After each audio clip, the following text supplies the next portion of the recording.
Yang sama-sama kita hormati Ketua PKM Surat Utara, para ustaz dari Zainuddin, para jemaah pondok ini dan teman dan saya.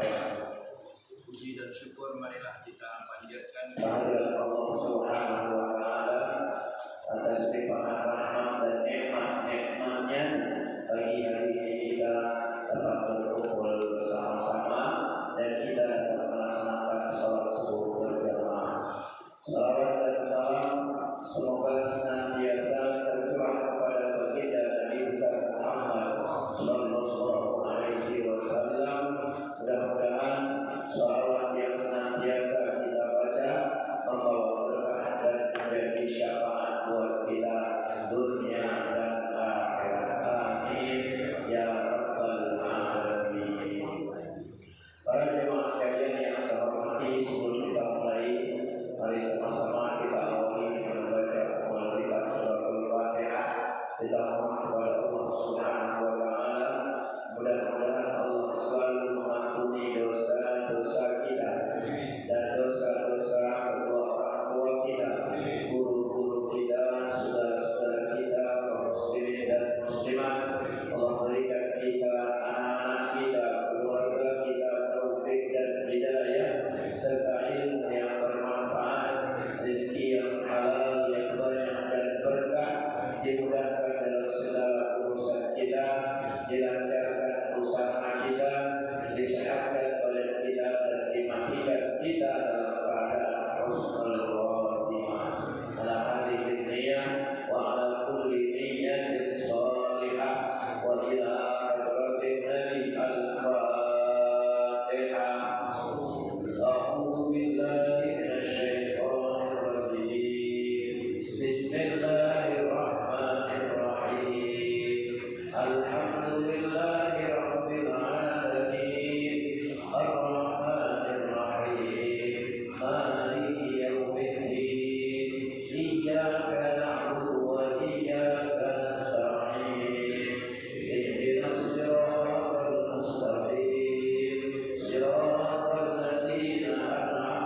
Syafawi, Syafawi, falahu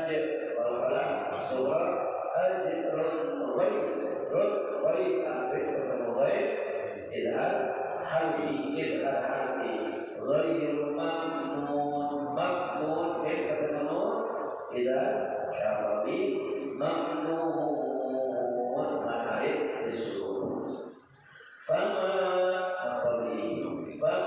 yukadzibuka ba'du biddin aliflam syamsiyah di maharib disuruh Alaihissallahu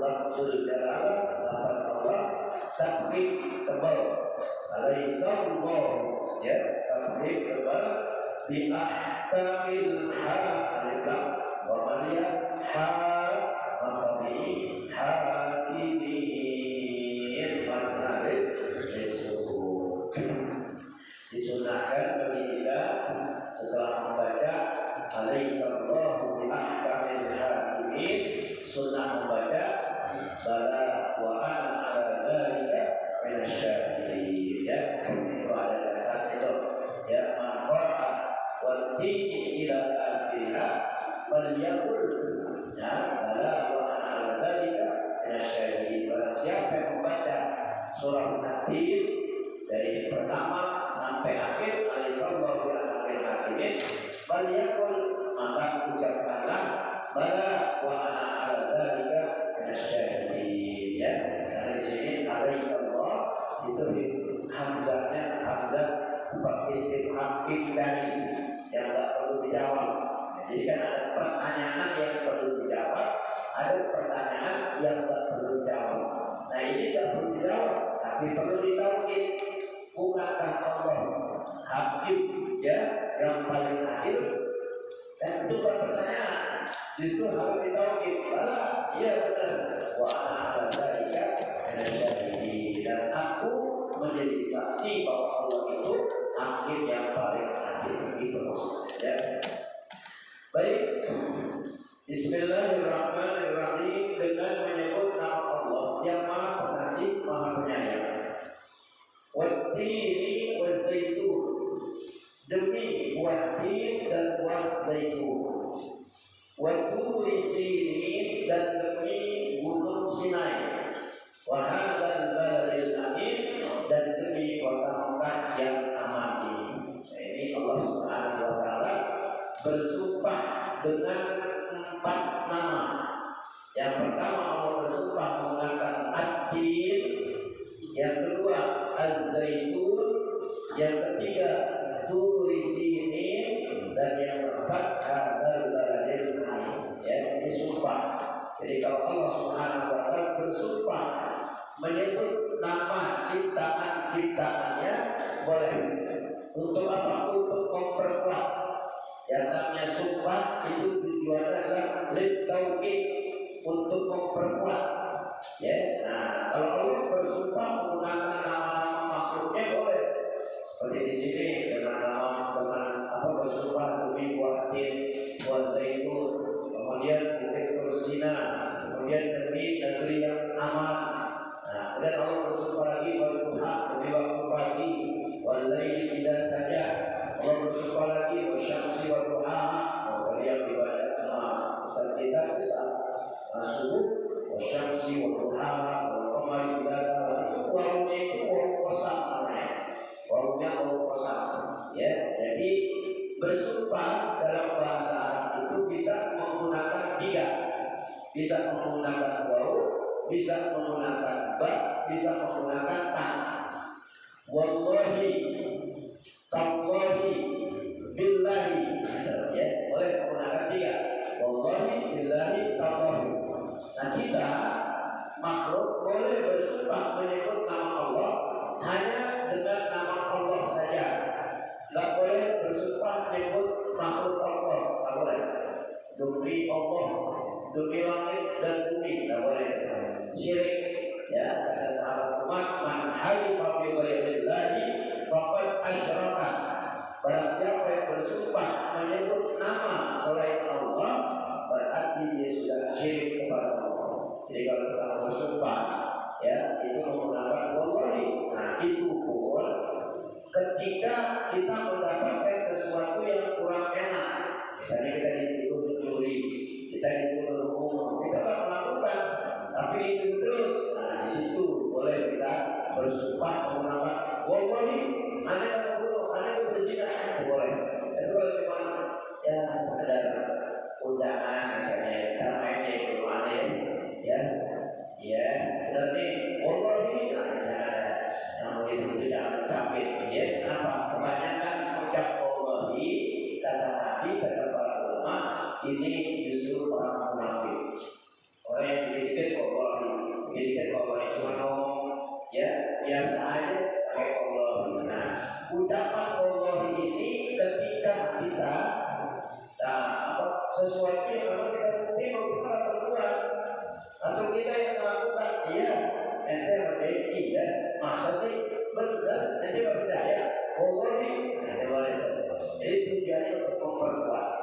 Begitu juga Allah Subhanahu wa taala menggunakan nama-nama makhluknya, ya.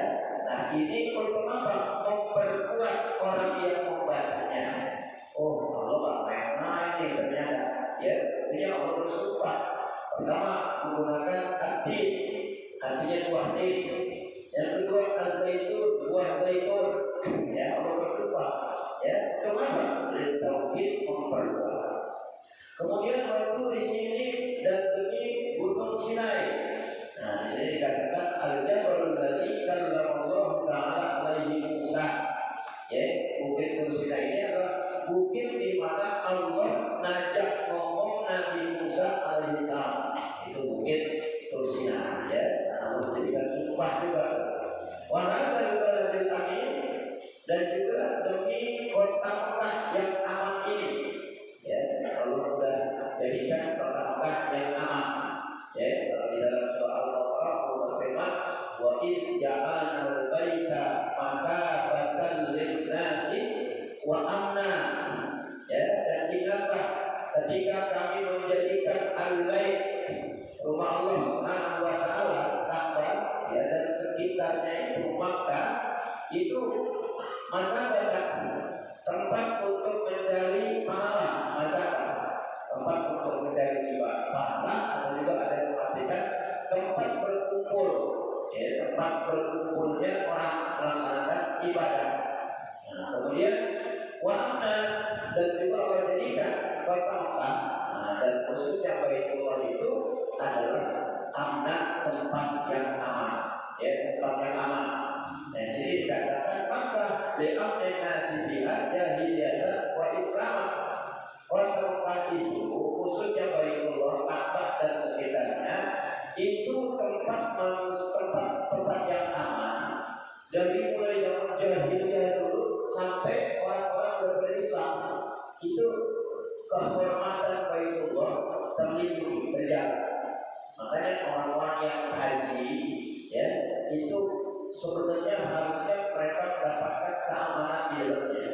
Jadi kalau Imam Syafi'i, kalau ada maling masuk ke Baitullah, itu kalau Imam Syafi'i nggak boleh ditangkap, jangan ditangkap. Tapi kalau dia mau makan, mau minum, jangan kasih. Nanti kalau dia lapar, harus dia keluar. Begitu keluar baru tangkap. Itu saking tempat yang aman. Umat dakhalahu kana aminan. Dalam surah Al-Baqarah dikatakan lagi, siapa yang masuk ke dalamnya mereka akan mendapatkan keamanan. Ya, kenapa? Nah, itu membuktikan bahwa, ya, takdirnya mereka orang-orang jahiliyah, penghormatan mereka terhadap Baitullah Ka'bah itu begitu luar biasa. Ya, bukan beberapa kejadian yang ingin terjadi peperangan dan jadi. Kenapa? Karena ta'ziman lil hurmatil bait, ya, menghormati rumah Allah Subhanahu wa taala. Walaupun mereka belum masih jahiliyah, tapi mereka begitu menghormati Baitullah dan juga Ka'bah berikut sekitarnya, ya, gitu. Jadi tujuan Allah Subhanahu wa taala bersumpah di sini adalah tujuannya untuk memperkuat apa yang ingin Allah bicarakan. Emang apa yang ingin Allah bicarakan sehingga Allah bersumpah? Nah, Allah ingin menjelaskan kepada kita demi buah tin, demi buah zaitun, demi bukit Sinai, demi kota Mekah yang aman ini. Nah, kemudian laqad khalaqnal insana fi ahsani taqwim. Ini yang Allah ingin jelaskan menggunakan lam, menggunakan laqad khalaqnal insana. Artinya sungguh kami telah menciptakan manusia dalam bentuk yang sebaik-baiknya. Nah, ini yang Allah ingin sebut ini, ya, yang paling utama. Allah menciptakan kita manusia ini makhluk yang paling sempurna, tidak ada kekurangannya, sempurna semua. Mungkin dari bentuk ada yang kekurangan, tapi isinya itu sebenarnya sempurna semua. Ya, contoh, kalau Allah menciptakan malaikat tidak punya nafsu. Allah menciptakan setan tidak ada hidayah. Allah menciptakan binatang binatang tidak punya akal, ya. Tapi manusia komplit. Pada diri manusia itu ada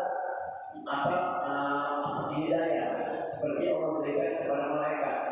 Pada diri manusia ada akal, seperti yang Allah tidak berikan kepada binatang. Pada diri manusia ya dikasih hidayah, seperti yang Allah tidak berikan kepada syaitan.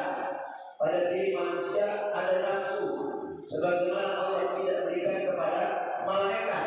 Udah komplit semua yang ada pada manusia. Nah, jadi ketika Allah bersumpah itu, Allah ingin menjelaskan kepada kita ini adalah makhluk yang paling mulia. Walaupun di dalam diri manusia itu ada 4 sifat. Ada 4 sifat. Yang pertama yang dikatakan sifat sabuniyah. Yang kedua sifat bahimiyah. Yang ketiga sifat syaitaniyah. Yang keempat sifat rabbaniyah.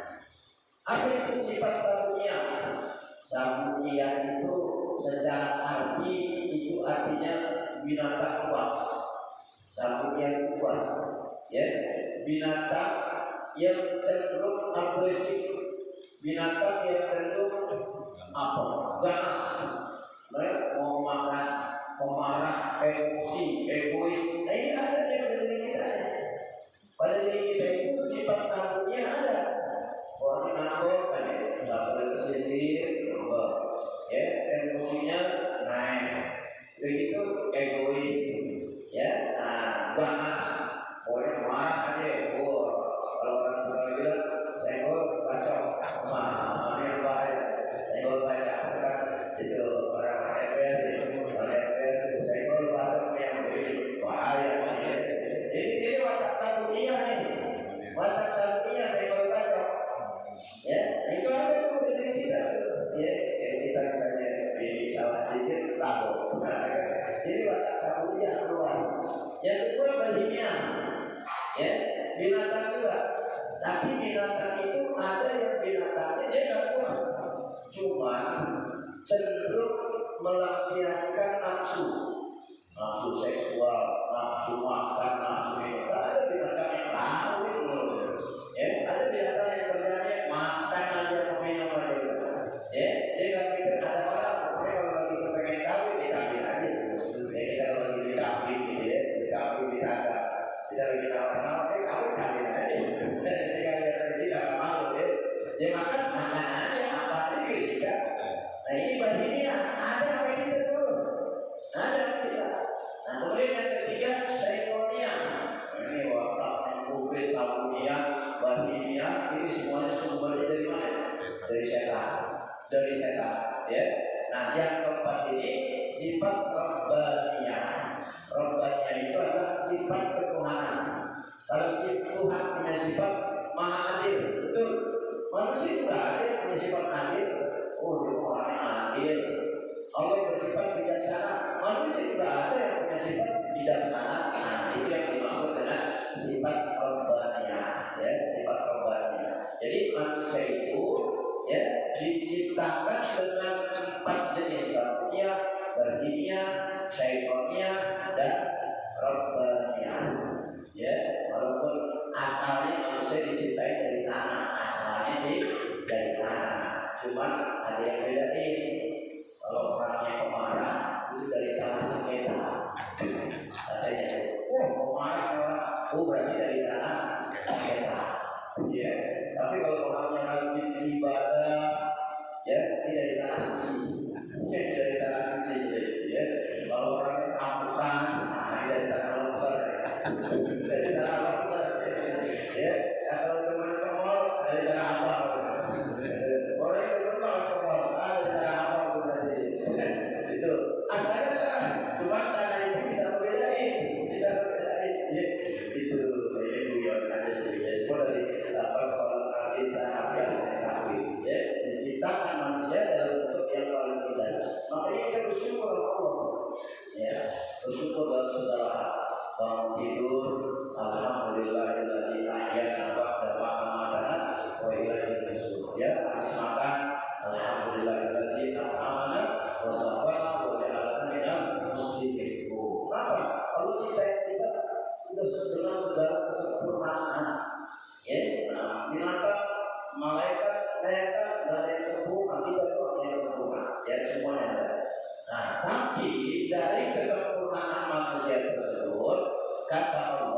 summa radadnahu asfala safilin. Kemudian kami kembalikan dia ke tempat yang serendah-rendahnya. Nah, yang dimaksud tempat yang serendah-rendahnya di sini artinya apa? Diciptakan manusia dalam keadaan lemah, berawal dari lemah kan? Ya kita dari bayi, bisa apa kita bayi? Nggak bisa apa-apa. Tumbuh dewasa.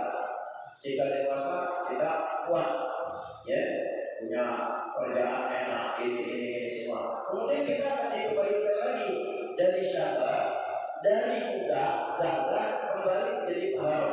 Pakai artinya kuat. Nah ketika kuat, berarti berlemah lagi dah. Nah ini yang dikatakan di sini dikatakan kembalinya manusia ke tempat yang rendah itu saat dia sudah tua. Jadi sudah tua, ya sudah pikun, sudah bisa apa-apain, itu dulu ya. Nah makanya asbabun nuzul surah At-Tin ini ketika ada sahabat-sahabat dalam riwayat Ibnu Abbas dikatakan ada sahabat yang bertanya, ya Rasulullah, bagaimana amal orang-orang yang sudah tua, orang-orang yang sudah pikun, ketika dia beramal soleh, waktu masih muda dia beramal soleh rajin, maksudnya rajin. Tapi begitu udah tua, udah pikun, kekurangan-kekurangannya lebih banyak, ya kadang-kadang dia apa ya, sholatnya tidak sempurna, ya belum sholat, dia bilang udah sholat, ya udah makan, dia bilang belum makan, kayak gitu. Kira-kira pikun. Bagaimana amal-amal mereka? Nah kata Nabi SAW, maka turun ayat ini menjelaskan bahwa orang yang dulu mudanya dia semangat ibadah kuat, kemudian begitu tua, kemudian dia melemah dan menjadi pikun, dia akan dihitung saat itu seperti masih muda dulu. Ya, jadi kalau usah khawatir, saya punya orang tua, karena saya punya orang tua, dulu masih muda, maka kalau pikun kita nggak usah khawatir. Ya, Allah masih menjamin orang tua seperti itu dianggap seperti dulu dia masih muda. Cuma tetap kita ingetin. Nah kita anaknya ingetin, bapak tadi belum sholat, yang benar, ya kalau dia ngambek udah biarin, orang tua jangan ngapain, bapak tadi nggak makan, udah belum makan, siapin aja udah lagi, biarin aja udah kenyang sendiri, jangan diri ya. Nah itu turunnya ayat surah At-Tin itu asbabnya sababnya seperti itu ya.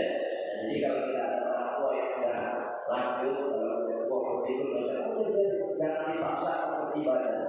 Allah masih melihat saat dia masih mudanya semangat untuk ibadah, nah itu masih begitu ya.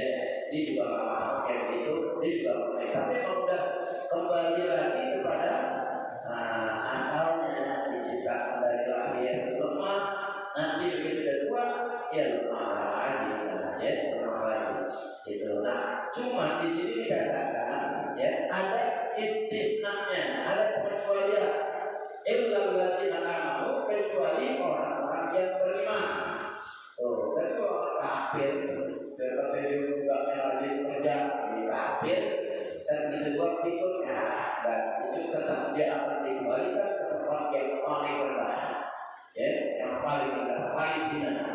Nah kecuali orang yang beriman, ya, orang tua kita sebab rajin ibadah yang beriman, begitu juga lemah, nah ini masih terus diangkat. Wa amilus shalihat, dan juga orang yang mengerjakan kebaikan, beramal soleh. Makanya kata-kata amal wa amilus shalihat ini gak bisa lepas, ya, gak bisa lepas. Jadi orang yang beriman pasti beramal soleh, dan orang yang beramal soleh pasti dia orang beriman. Udah begitu. Kalau ada bilang itu juga orang kafir beramal soleh, betul. Tapi amal solehnya apa dulu? Karena yang dimaksud amal soleh di sini yang 4. Apa itu? Sholat, puasa, zakat, haji. Nah, ada pun amal soleh yang lain seperti dia berbagi kepada orang lain, suka kasih makan, kasih duit orang. Itu bukan amal soleh yang dimaksud di sini.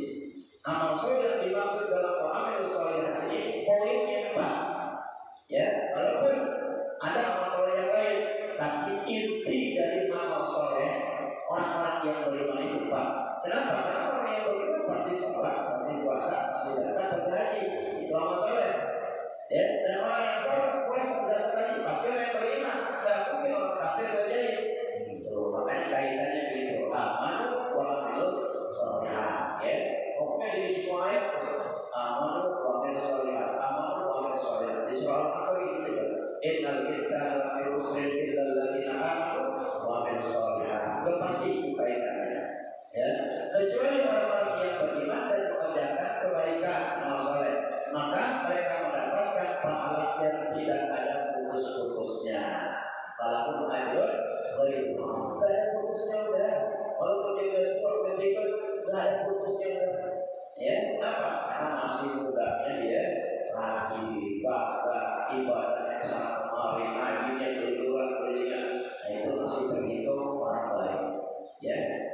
Fama yukadzibu kalau bidik, maka apakah yang menyebabkan mereka? Nah, di sini yang dikatakan yukadzibu karena ini ayuhal kafir. Apa yang menyebabkan mereka orang kafir yang mendustakan tentang hari pembalasan setelah adanya keterangan-keterangan? Apa sih yang membuat orang kafir tak percaya hari kiamat? Apa?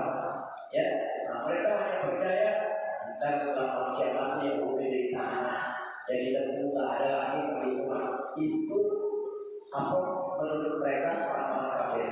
Kalau menurut kita enggak, kita mati betul jasad kita harus kafir, kalau kita enggak. Nanti akan dipertanggungjawabkan di hadapan Allah Subhanahu wa Ta'ala. Ya, kalau kita keyakinannya begitu. Ya, kalau keyakinan orang kafir enggak begitu. Makanya dipertanyakan apa itu bukan berbeda. Apa yang menyebabkan mereka orang kafir mendustakan hari pembalasan, hari kiamat? Padahal sudah datang penjelasan-penjelasan bahwa kehidupan manusia itu tidak hanya di dunia kemudian mati, tapi nanti akan ada kehidupan berikutnya. Ya, itu keyakinan kita. Alaihissalam bilang ini bukankah Allah hakim yang paling adil? Ya, nah ini kalau saya jawab.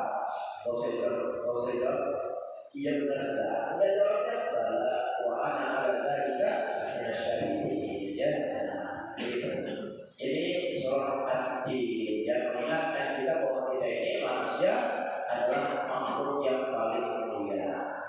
Sampai sini ada yang bertanya? Ya, dari silakan. Ya, kalau misalkan bolehkah kalau Umarobadina waswala satu itu kan dia di atasnya biasa ditakwim sudah sempurna sifat-sifatnya kan, kemudian dikembalikannya tuh ada berpikiran bahwa itu adalah nantinya dia masuk neraka, kemudian dihubungkan dengan ayat berikutnya illalladzina amanu wa amilus sholihat tadi itu kecuali orang yang beramal soleh. Bisa gitu ya? Bisa juga. Nah, cuma asbabun nuzulnya tadi begitu. Ketika orang bertanya di mana kalau ada orang tua yang berpikun, itu kan berarti dia dikembalikan ke asmara safidin, tempatnya orang kafir.